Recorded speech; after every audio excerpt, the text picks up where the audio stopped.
जय हिंद दोस्तों, स्वागत करता हूं आपके अपने YouTube channel GS hub by DS sir में। तो कैसे हैं आप लोग? उम्मीद करता हूं आप सब अच्छे होंगे। दोस्तों, आज की इस श्रृंखला में हम देखने वाले हैं एसएससी एमटीएस एग्ज़ाम 2023 में 4 सितंबर की सभी शिफ्टों के क्वेश्चन पेपर का एनालिसिस। दोस्तों, आज हुआ था एसएससी एमटीएस का 4 सितंबर का एग्ज़ाम और 4 सितंबर के जो सभी शिफ्टों में अभी तक के क्वेश्चन पूछे गए हैं उन सभी का हम एनालिसिस करेंगे और कंप्लीट एनालिसिस देखने वाले हैं। देखिए, जिन भी विद्यार्थियों का एग्जाम है वो इस क्लास को पूरा देखिएगा। कुछ इस तरह से दोस्तों क्वेश्चन रहेंगे। आज है 4 सितंबर और 4 सितंबर के लगभग 30+ क्वेश्चन रहने वाले हैं।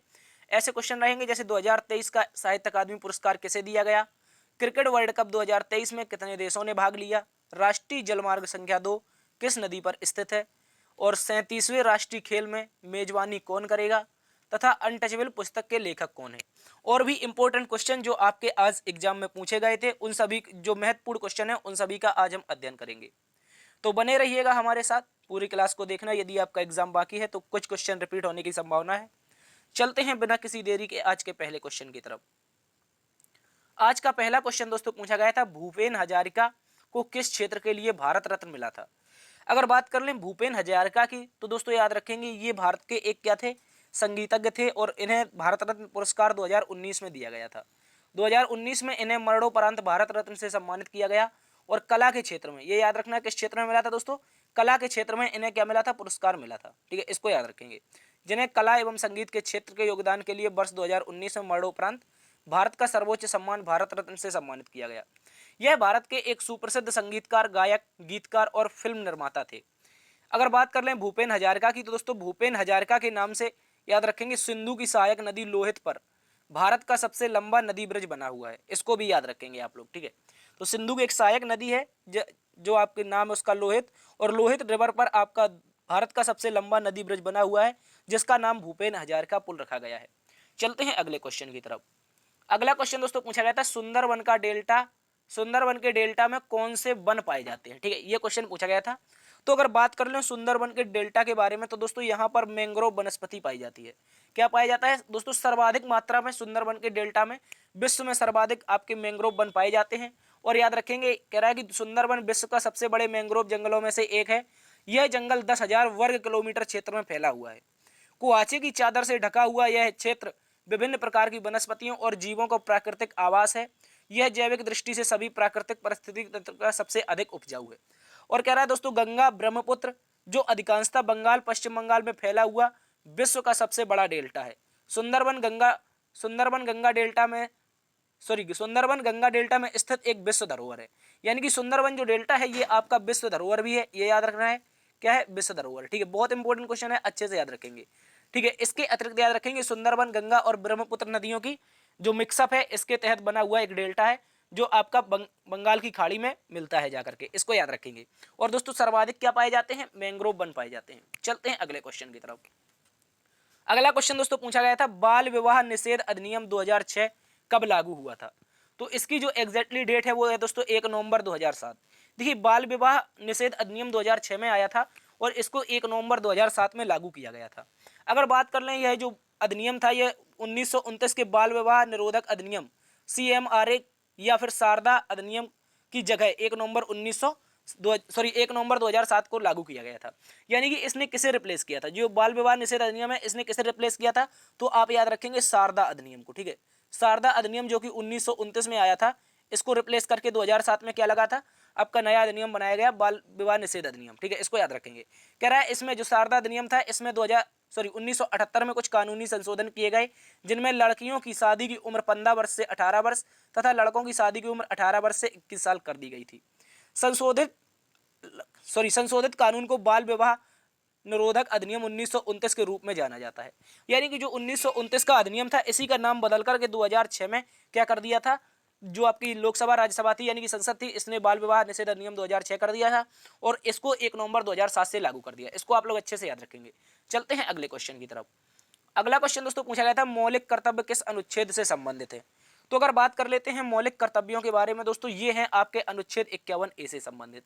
किससे, अनुच्छेद 51A से दोस्तों ये संबंधित है। और याद रखेंगे 42वां संविधान संशोधन अधिनियम 1976 के तहत भारतीय संविधान में 10 मौलिक कर्तव्य जोड़े गए थे। ये भी मोस्ट इंपोर्टेंट है, इसको याद रखेंगे। इसके अतिरिक्त कह रहा मौलिक कर्तव्य जोड़ने की सिफारिश सरदार स्वर्ण सिंह समिति ने की थी और यह समिति 12 सदस्यीय थी।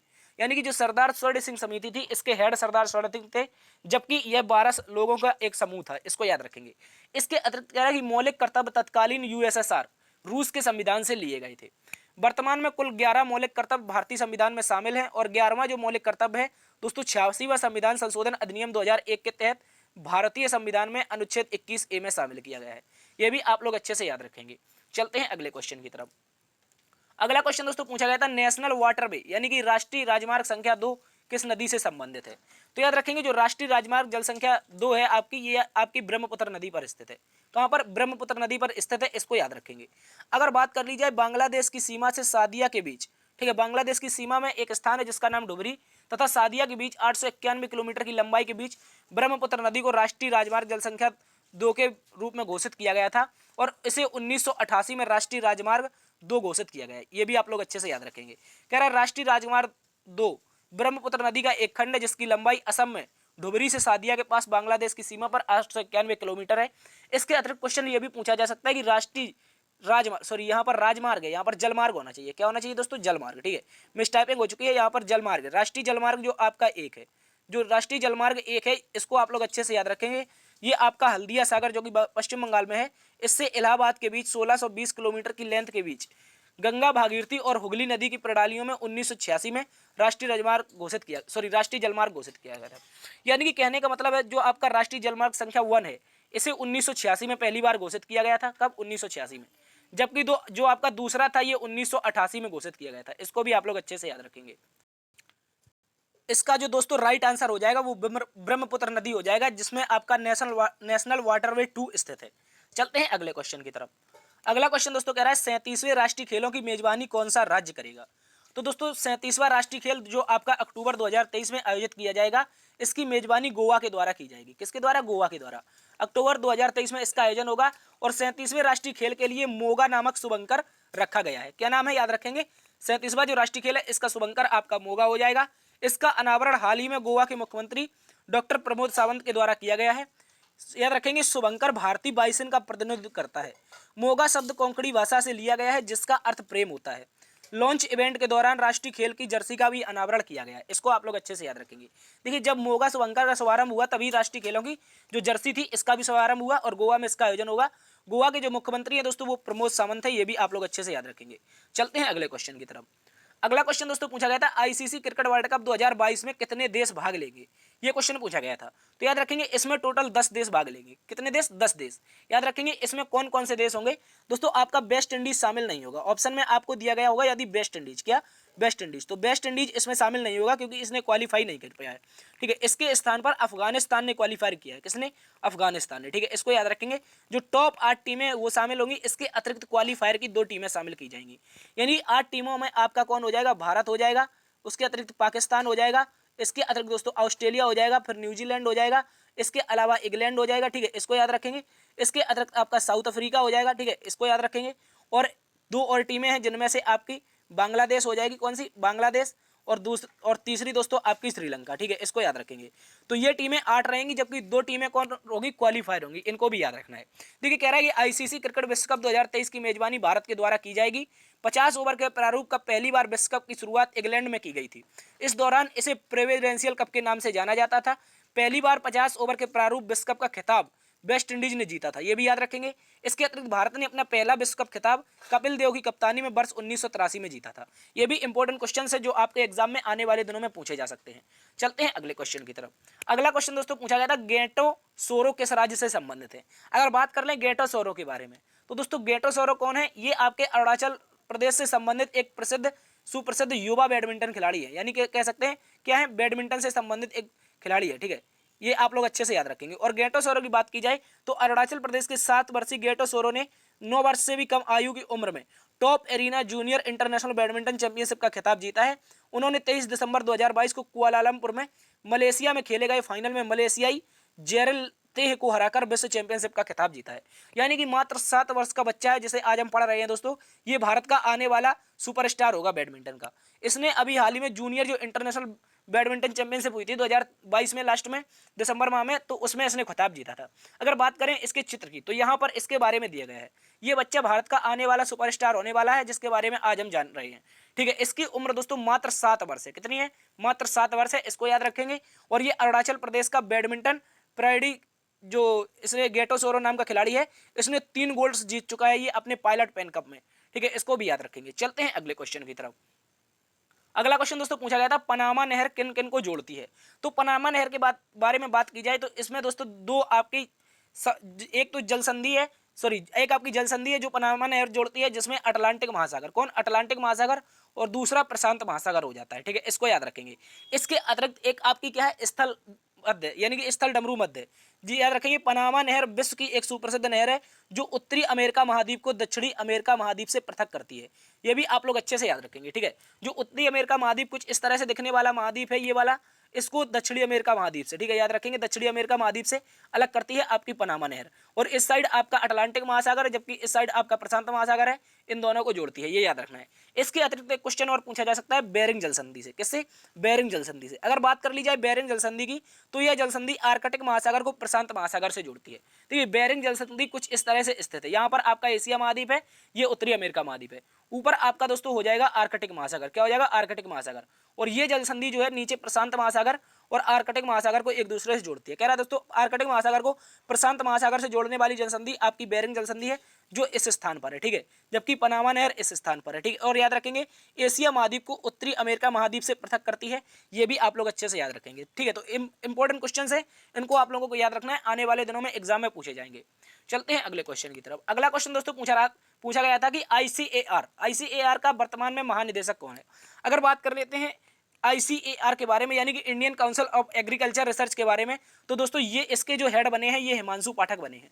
कौन बने हैं दोस्तों? ये वैज्ञानिक है, वरिष्ठ वैज्ञानिक हिमांशु पाठक को कृषि अनुसंधान एवं शिक्षा विभाग यानी कि डेयर का क्या बनाया गया? सचिव, और भारतीय कृषि अनुसंधान परिषद आईसीएआर का महानिदेशक यानी कि डीजी नियुक्त किया गया है। ये भी आप लोग अच्छे से याद रखेंगे। इसके अतिरिक्त कह रहा है रॉयल कमीशन की कृषि रिपोर्ट के अनुसरण करते हुए सोसाइटी रजिस्ट्रीकरण अधिनियम 1860 के तहत 16 जुलाई 1929 को इसकी स्थापना हुई थी, यानी कि आईसीएआर की। और उस समय आईसीएआर को दोस्तों जाना जाता था imperial council of agriculture research के बारे में, और वर्तमान में इसे क्या जाना जाता है? Indian council of agriculture research के नाम से जाना जाता है। पहले इसका नाम क्या था? Imperial council of agriculture research. और इसकी स्थापना कब हुई थी? तो याद रखना है 16 जुलाई। ठीक है, 16 जुलाई 1929। ये भी आप लोग अच्छे से याद रखेंगे, इंपॉर्टेंट क्वेश्चन है। चलते हैं अगले क्वेश्चन की तरफ। अगला क्वेश्चन दोस्तों पूछा गया था विंग्स ऑफ फायर पुस्तक के लेखक कौन है। तो दोस्तों अगर बात कर लें विंग्स ऑफ फायर पुस्तक के लेखक के बारे में, डॉक्टर एपीजे अब्दुल कलाम, महान वैज्ञानिक, भारत के राष्ट्रपति, पूर्व राष्ट्रपति डॉक्टर एपीजे अब्दुल कलाम की ये पुस्तक है विंग्स ऑफ फायर। याद रखेंगे इस पुस्तक का लेखन डॉक्टर एपीजे अब्दुल कलाम के द्वारा वर्ष 1999 में किया गया था। यह पुस्तक एपीजे अब्दुल कलाम की आत्मकथा है। ये भी आप लोग अच्छे से याद रखेंगे। चलते हैं अगले क्वेश्चन की तरफ। अगला क्वेश्चन दोस्तों पूछ रहा है हमसे, अगला क्वेश्चन पूछा गया है कि 2023 में साहित्य अकादमी पुरस्कार से किसे सम्मानित किया गया है। देखिए अगर बात कर ली जाए 2023 के साहित्य अकादमी हिंदी भाषा के लिए, ठीक है, हिंदी भाषा के लिए साहित्य अकादमी पुरस्कार किसे दिया गया है? तो याद रखेंगे दोस्तों सुप्रसिद्ध कवि हैं आपके बद्री नारायण। कौन है? बद्री नारायण। कवि बद्री नारायण को दोस्तों क्या दिया गया है? साहित्य अकादमी पुरस्कार दिया गया है। कह रहा है वर्ष 2023 के लिए साहित्य अकादमी पुरस्कार की घोषणा बद्री नारायण के नाम शामिल किया गया है। इसको आप लोग अच्छे से याद रखेंगे। और ये जो पुरस्कार है दोस्तों टोटल 22 भाषाओं में दिया जाता है। चलते हैं अगले क्वेश्चन की तरफ। अगला क्वेश्चन दोस्तों आपसे कह रहा है हिमाचल प्रदेश में डेयरी प्रोडक्ट को बढ़ावा देने के लिए कौन सी योजना शुरू की गई है। तो दोस्तों याद रखेंगे हिमाचल प्रदेश ने हिमगंगा योजना की शुरुआत की है। किसकी? हिमगंगा योजना, जो कि हिमाचल प्रदेश की एक सुप्रसिद्ध योजना है। और इस योजना की शुरुआत जो डेयरी प्रोडक्ट होते हैं, यानी कि दुग्ध उत्पादन से संबंधित जो प्रोडक्ट बनाए जाते हैं, उनको बढ़ावा देने के लिए हिमाचल सरकार ने शुरू की है। और याद रखेंगे इसको कुल 500 करोड़ रुपए की लागत में शुरू किया गया है। ये भी आप लोग अच्छे से याद रखेंगे। चलते हैं अगले क्वेश्चन की तरफ। अगला क्वेश्चन दोस्तों पूछ रहा है कि अरुणिमा सिन्हा, कह रहा है अरुणिमा सिन्हा की आत्मकथा का नाम क्या है। तो दोस्तों अरुणिमा सिन्हा की जो आत्मकथा है वो बोर्न अगेन द माउंटेन नामक इनकी आत्मकथा है। अगर बात कर लेते हैं अरुणिमा सिन्हा की, तो दोस्तों इनका जन्म 1989 में हुआ था। और भारत की ये राष्ट्रीय स्तर की पूर्व वॉलीबॉल खिलाड़ी हैं। इसको आप लोग अच्छे से याद रखेंगे। और एवरेस्ट पर चढ़ने वाली पहली भारतीय महिला दिव्यांग खिलाड़ी है। ये भी याद रखेंगे। पहले दोस्तों ये वॉलीबॉल खेलती थी और बाद में इन्होंने अपने पर्वतों को फतेह करना शुरू किया और माउंट एवरेस्ट पर चढ़ने वाली भारत की पहली महिला दिव्यांग खिलाड़ी बनी थी। ये याद रखेंगे। ठीक है, माउंट एवरेस्ट फतेह करने वाली भारत की पहली महिला दिव्यांग खिलाड़ी बनी थी। इसको भी आप लोग अच्छे से याद रखेंगे। चलते हैं अगले क्वेश्चन की तरफ। अगला क्वेश्चन दोस्तों पूछा गया था सर्वाधिक साक्षरता किस राज्य में है। अगर बात कर लेते हैं दोस्तों सर्वाधिक साक्षरता के बारे में, तो ये आपकी केरल में हो जाएगी। देखिए मैक्सिमम जो साक्षरता है वो कहाँ पर है, केरल में। जबकि आपकी जो मिनिमम साक्षरता है ये हो जाएगी आपकी दोस्तों बिहार में। कहाँ पर हो जाएगी, बिहार में। इसको आप लोग अच्छे से याद रखेंगे। और ये सारी की सारी जो जानकारी है 2011 की जनगणना से ली गई है, ठीक है। इसको आप लोग अच्छे से याद रखेंगे। चलते हैं अगले क्वेश्चन की तरफ। अगला क्वेश्चन दोस्तों पूछा गया है कि सरहुल त्योहार, क्या पूछा गया है, याद रखेंगे, सरहुल त्योहार किस राज्य से संबंधित है। अगर बात कर लेते हैं सरहुल त्योहार के बारे में दोस्तों, ये आपका झारखंड से संबंधित हो जाएगा। एग्जाम में कई बार इस क्वेश्चन को पूछा गया है, इसको आप लोग अच्छे से याद रखेंगे। चलते हैं अगले क्वेश्चन की तरफ। अगला क्वेश्चन दोस्तों हमसे पूछा गया था, दिल्ली में असेंबली बम कांड किसने किया था, यानी कि दिल्ली की असेंबली में बम किसने फेंका था, इसको याद रखेंगे। तो इसमें दोस्तों शामिल थे आपके बटुकेश्वर दत्त और सरदार भगत सिंह। सरदार भगत सिंह और बटुकेश्वर दत्त के द्वारा 1929 में, याद रखेंगे, 1929 में क्या किया गया था, याद रखेंगे, जो आपका असेंबली बम कांड किया गया था, यह किया गया था, ठीक है। इसमें शहीद आजम भगत सिंह और बटुकेश्वर दत्त शामिल थे। इन्होंने इस बात को ध्यान रखा था, जब देखिए यहाँ पर कह रहा है कि बम फेंकते समय इस बात का ध्यान रखा गया था कि किसी की जान का नुकसान ना हो। बम जैसे ही फटा, एक जोर की आवाज हुई और पूरी असेंबली में क्या हो गया, अंधेरा छा गया था, ठीक है। इसको याद रखेंगे। इसके बाद इन्होंने पर्चे बांटे थे और क्या किया था दोस्तों, इन्होंने अपने आप को सरेंडर कर दिया था, ठीक है। इसको याद रखेंगे। आगे एक क्वेश्चन और पूछा जा सकता है, जैसे मुजफ्फरनगर बम कांड। ये क्वेश्चन दोनों कंफ्यूजन क्वेश्चन है। विद्यार्थी सोचता है सर असेंबली बम कांड और मुजफ्फरनगर बम कांड, तो ये दोनों दोनों अलग कांड है। और याद रखेंगे ये हुआ था 1929 में। जो आपका असेंबली बम कांड है 1929 में हुआ था, जबकि मुजफ्फरनगर बम कांड 1908 में हुआ था। इसको याद रखेंगे, ठीक है। कह रहा है दोस्तों 11 अगस्त 1908 को क्रांतिकारी खुदीराम बोस ने क्रांतिकारी खुदीराम बोस को अंग्रेजों ने कोलकाता में फांसी दे दी। इनकी उम्र महज 18 वर्ष 8 महीने और 8 दिन थी, ठीक है। इसको याद रखेंगे, यानी 18 साल 8 महीने 8 दिन की उम्र में मुजफ्फरनगर बम कांड हेतु क्रांतिकारी खुदीराम बोस को क्या दे दी गई थी, फांसी दे गई थी। और इसके साथ एक और व्यक्ति शामिल था, उसका नाम आप लोग कमेंट बॉक्स में छाप के बताएंगे, ठीक है। देखिए खुदीराम बोस और आपके एक व्यक्ति था जिसका नाम था प्रफुल्ल चाकी। क्या नाम था, प्रफुल्ल चाकी। और दोस्तों ये प्रफुल्ल चाकी ने जैसे ही बम फेंका था किंग्सफोर्ड पर, ठीक है, वहां का एक किंग्सफोर्ड नामक एक जज था, उसके ऊपर इन्होंने क्या किया था, बम फेंका था। और इस दौरान प्रफुल्ल चाकी ने आत्महत्या कर ली थी, जबकि खुदीराम बोस को क्या कर लिया गया था, गिरफ्तार कर लिया गया था। इसको भी आप लोग अच्छे से याद रखेंगे। चलते हैं अगले क्वेश्चन की तरफ।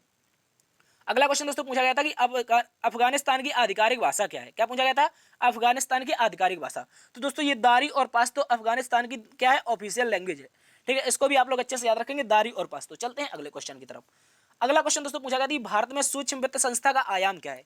देखिए अगर बात कर ली जाए सूक्ष्म वित्त संस्था की, तो सूक्ष्म वित्त एक प्रकार का आर्थिक उपकरण है जिसे वित्तीय समावेशन को बढ़ावा देने हेतु अभिकल्पित किया गया है, जो निर्धन और कम आय वाले परिवारों को निर्धनता से बाहर लाने तथा उनकी आय के स्तर में वृद्धि करने तथा समग्र जीवन स्तर में सुधार करने के लिए सक्षम बनाता है। इसको आप लोग अच्छे से याद रखेंगे। चलते हैं अगले क्वेश्चन की तरफ। अगला क्वेश्चन दोस्तों कह रहा है कि गोवा और नोवा मंडी खान भारत के किस राज्य में स्थित है। देखिए नोवा मंडी और गोवा खान की बात की जाए, दोनों की दोनों खान आपकी झारखंड में हो जाएंगी। और दोस्तों ये खान किस लिए प्रसिद्ध है, तो याद रखेंगे ये सिंह भूमि जिले की एक जगह है जो खनन और विश्व स्तर पर हेमेटाइट लोहे अयस्क के लिए प्रसिद्ध है। किसके लिए, हेमेटाइट लोहे अयस्क के लिए प्रसिद्ध है। इसको भी आप लोग अच्छे से याद रखें। चलते हैं दोस्तों अगले क्वेश्चन की तरफ। अगला क्वेश्चन दोस्तों पूछा गया था कि भारत ने किसे हराकर जूनियर महिला हॉकी एशिया कप का खिताब जीता है। देखिए अभी हाल ही में जूनियर महिला हॉकी एशिया कप का क्या हुआ था, फाइनल हुआ था। इस दौरान भारतीय टीम ने दक्षिण कोरिया को हराया था और दक्षिण कोरिया को 2-1 से हराकर, ठीक है, भारतीय महिलाओं ने हॉकी में दक्षिण कोरिया को 2-1 से हराकर फाइनल का खिताब जीता है। और इसका आयोजन कहां पर किया गया था, ये आप लोग कमेंट बॉक्स में छाप के बताएंगे। चलते हैं अगले क्वेश्चन की तरफ। अगला क्वेश्चन दोस्तों पूछा गया था पानीपत की तीसरी लड़ाई किस वर्ष लड़ी गई थी। तो दोस्तों याद रखेंगे पानीपत की जो तीसरी लड़ाई थी ये आपकी लड़ी गई थी वर्ष 1761 में। सन 1761 ईस्वी में पानीपत की तीसरी युद्ध होता है। इसमें एक तरफ मराठा शासक थे जबकि दूसरी तरफ अफगानिस्तान सेना थी। इसको भी आप लोग अच्छे से याद रखेंगे। अफगान सरदार थे और एक तरफ मराठा शासक थे, ठीक है, इसको याद रखेंगे। चलते हैं अगले क्वेश्चन की तरफ। अगला क्वेश्चन दोस्तों पूछा गया था भारत के दोनों सदनों का चुनाव कौन करवाता है। अगर बात कर लें भारत के दोनों सदनों के चुनाव के बारे में, तो दोस्तों ये करवाता है भारत निर्वाचन आयोग, यानी कि इलेक्शन कमीशन ऑफ इंडिया, जिसका जो उल्लेख है दोस्तों अनुच्छेद किसमें मिलता है, तो याद रखेंगे अनुच्छेद 324 से 329 तक मिलता है, ठीक है, इसको याद रखेंगे। Election commission of India Bharat में दोनों सदनों का क्या करवाता है दोस्तों, चुनाव करवाता है। इसके अतिरिक्त जो आपका प्रेसिडेंट है इसका भी चुनाव करवाता है। इसको भी आप लोग अच्छे से याद रखेंगे। अगर बात कर लें इलेक्शन कमीशन ऑफ इंडिया की दोस्तों, इसकी स्थापना 25 जनवरी, ठीक है, याद रखेंगे 25 जनवरी 1950 को की गई थी। और इसके जो पहले अध्यक्ष थे वो बने थे सुकुमार सेन। कौन बने थे, सुकुमार सेन, ठीक है, इसको भी याद रखेंगे। और वर्तमान में दोस्तों कौन है, तो याद रखेंगे दोस्तों राजीव कुमार, ठीक है, राजीव कुमार वर्तमान में क्या है, इसके हेड हैं, जबकि पहले हेड कौन थे, सुकुमार सेन थे। इसको आप लोग अच्छे से याद रखेंगे। जबकि इसकी पहली महिला हेड कौन थी, ये आप लोग कमेंट बॉक्स में छाप के बताएंगे, ठीक है। पहली महिला जो हेड थी दोस्तों, ये याद रखना है, वी एस रमा देवी थी। कौन थी, V S Rama Devi. Important question है, अच्छे से याद रखेंगे। और 25 जनवरी को दोस्तों राष्ट्रीय मतदाता दिवस मनाया जाता है। चलते हैं अगले क्वेश्चन की तरफ। अगला क्वेश्चन दोस्तों पूछा गया था कि बुद्ध पूर्णिमा हिंदू कैलेंडर के अनुसार किस महीने में मनाई जाती है। अगर बात कर लेते हैं बुद्ध पूर्णिमा की दोस्तों, ये बैसाख महीने की जो पहली पूर्णिमा होती है, बैसाख माह की पहली जो पूर्णिमा होती है, इस दिन क्या मनाया जाता है दोस्तों, बुद्ध पूर्णिमा मनाई जाती है। देखिए पहली पूर्णिमा क्यों लिखा, क्योंकि दोस्तों कभी कभी ऐसा होता है कि जो हिंदू कैलेंडर होता है उसके अनुसार एक माह डबल बार पड़ जाता है। जैसे इसी वर्ष देख लीजिए आपके 2 सावन पड़े थे, क्या पड़े थे, 2 सावन। उसी प्रकार जब कभी कभी बैसाख 2 पड़ेंगे तो उसकी बैसाख की जो पहली पूर्णिमा होगी, ठीक है, पहली पूर्णिमा होगी, वो क्या होगी दोस्तों, भगवान बुद्ध के लिए बुद्ध पूर्णिमा मानी जाएगी। चलते हैं अगले क्वेश्चन की तरफ। अगला क्वेश्चन दोस्तों आपसे पूछा गया है कि गोविंद सागर परियोजना, गोविंद सागर परियोजना भारत के किस राज्य में स्थित है। सॉरी, यहाँ पर परियोजना नहीं था, यहाँ पर आपका शायद झील पूछा गया था, ठीक है। गोविंद सागर झील के बारे में पूछा गया था, इसको आप लोग अच्छे से याद रखेंगे। तो जो गोविंद सागर झील है ये दोस्तों कहाँ पर है, हिमाचल प्रदेश राज्य में है। देखिए जो भाखड़ा नागल परियोजना है, कौन सी, आपकी जो भाखड़ा और नागल परियोजना है, ये भाखड़ा परियोजना में जब इस पर बांध बनाया गया है, भाखड़ा नागल बांध, तो दोस्तों हिमाचल प्रदेश के बिलासपुर में बना है। और यहीं पर जब भाखड़ा नागल बांध बना तो वहां पर बहुत सारा पानी एकत्रित हो गया। उस एकत्रित हुए पानी को एक झील का नाम दिया गया, ठीक है, किसका नाम, झील का नाम। और उस झील का नाम रखा गया था गोविंद सागर झील। इसको भी आप लोग अच्छे से याद रखेंगे। चलते हैं अगले क्वेश्चन की तरफ। अगला क्वेश्चन दोस्तों आपसे पूछा गया था अनटचेबल पुस्तक के लेखक कौन है। यह भी इंपॉर्टेंट क्वेश्चन है। अगर बात कर लें अनटचेबल पुस्तक के बारे में तो इसके जो राइटर है वो मुल्कराज आनंद है। कौन है दोस्तों, मुल्कराज आनंद। याद रखेंगे अनटचेबल यानी अछूत 1935 में प्रकाशित मुल्कराज आनंद की एक उपन्यास है।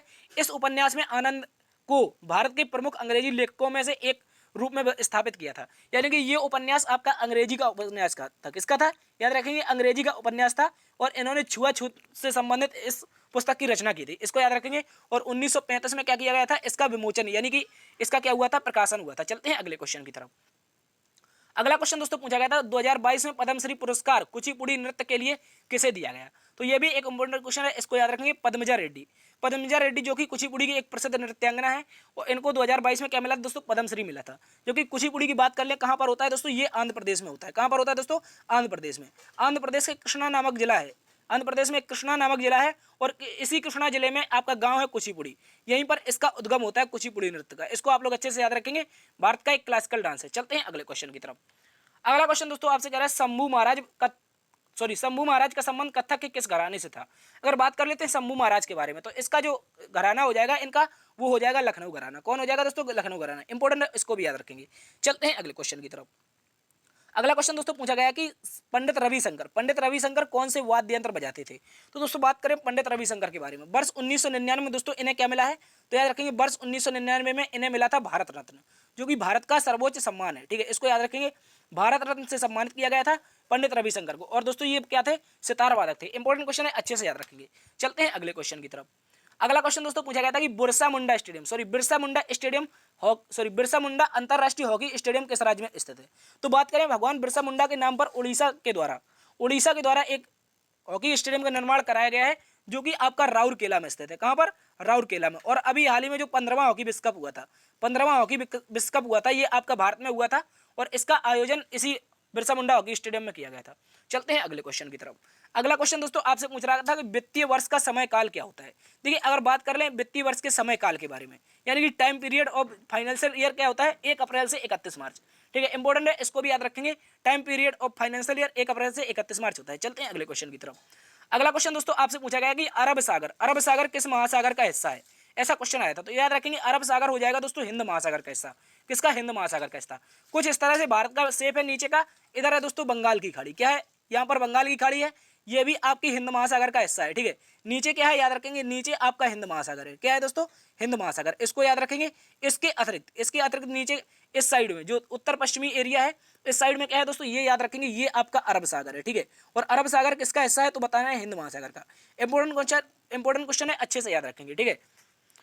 अगला क्वेश्चन दोस्तों पूछा गया था कि बौद्ध धर्म का सबसे प्राचीन स्तूप कौन सा है, ठीक है। इस तरह से क्वेश्चन आया था कि बौद्ध धर्म का सबसे प्राचीन स्तूप कौन सा है। तो याद रखेंगे ये आपका सांची का स्तूप माना गया है। देखिए राजस्थान में एक परीक्षा हुई थी, और इस परीक्षा में याद रखेंगे 4 ऑप्शन दिए गए थे, भरत, सांची, अमरावती और पीपर हवा, ठीक है, पीपर हवा। इसको याद रखेंगे, इनमें 4 ऑप्शन दिए गए थे और इसका जो सही जवाब माना गया था सांची का स्तूप माना गया था। क्या माना गया था, सांची का स्तूप। लेकिन एक आपके राइटर हुए हैं, उन राइटर ने अपनी पुस्तक में क्या माना है, पीपर हवा माना है। ठीक है, इसको याद रखेंगे, क्या माना है, पीपर हवा। ये दोनों के दोनों इंपॉर्टेंट है, अच्छे से याद रखेंगे। इसको सबसे प्राचीन बौद्ध स्तूप माना गया है, जबकि जो आपकी राजस्थान था, राजस्थान के द्वारा कैसे माना गया है, तो सांची के स्तूप को माना गया है बौद्ध धर्म का सबसे प्राचीन स्तूप। चलते हैं अगले क्वेश्चन की तरफ। अगला क्वेश्चन दोस्तों पूछा गया था 1927 मंदिर प्रवेश आंदोलन का विरोध किसने किया था, यानी कि मंदिर प्रदेश, एक मिनट, 1927 में मंदिर प्रवेश आंदोलन किसने शुरू किया था, ऐसा क्वेश्चन आया था। तो बात करें मंदिर प्रवेश आंदोलन के बारे में, तो दोस्तों उस समय क्या था कि दलित और उच्च वर्ग के लोगों में बहुत ज्यादा उस समय की मान्यताएं थी। ठीक है, और उस समय दलित लोगों को मंदिरों में प्रवेश नहीं करने दिया जाता था। किसमें, मंदिरों में दलितों को प्रवेश नहीं करने दिया जाता था। इसलिए बाबा साहब भीमराव अंबेडकर ने मंदिर प्रवेश आंदोलन चलाया था और इसके तहत दलितों को मंदिर में प्रवेश दिलवाया था। इसको आप लोग अच्छे से याद रखेंगे। ठीक है, चलते हैं अगले क्वेश्चन की तरफ। तो ये थी आज की क्लास। उम्मीद करता हूं दोस्तों आज की क्लास आपको पसंद आई होगी। यदि दोस्तों पसंद आई है तो क्या करना है दोस्तों, एक बार से सेशन को लाइक कर देना है। ठीक है, सेशन को आप लोग लाइक कर दीजिए, दोस्तों में सेशन को शेयर करिए। यदि चैनल पर नए हैं तो इसको सब्सक्राइब जरूर कर लें। ठीक है, और इस तरह की यदि निरंतर क्लास चाहते हैं तो इस चैनल को सब्सक्राइब जरूर कर लें। इससे क्या होगा, जब भी हम आपके लिए क्लास डालेंगे तो तुरंत आपके पास नोटिफिकेशन पहुंच जाएगा। ठीक है, इससे आपका जो एनालिसिस होगा, आने वाले जिन भी विद्यार्थियों एग्जाम है उनके लिए एनालिसिस शानदार साबित होने वाला है। तो देखते रहिए जी सब बाई सर। बड़ों का सम्मान करना, छोटों को प्यार देना। तब तक के लिए अपना भी ख्याल रखना। मिलते हैं कल एक नई क्लास में नई ऊर्जा के साथ। तब तक के लिए जय हिंद।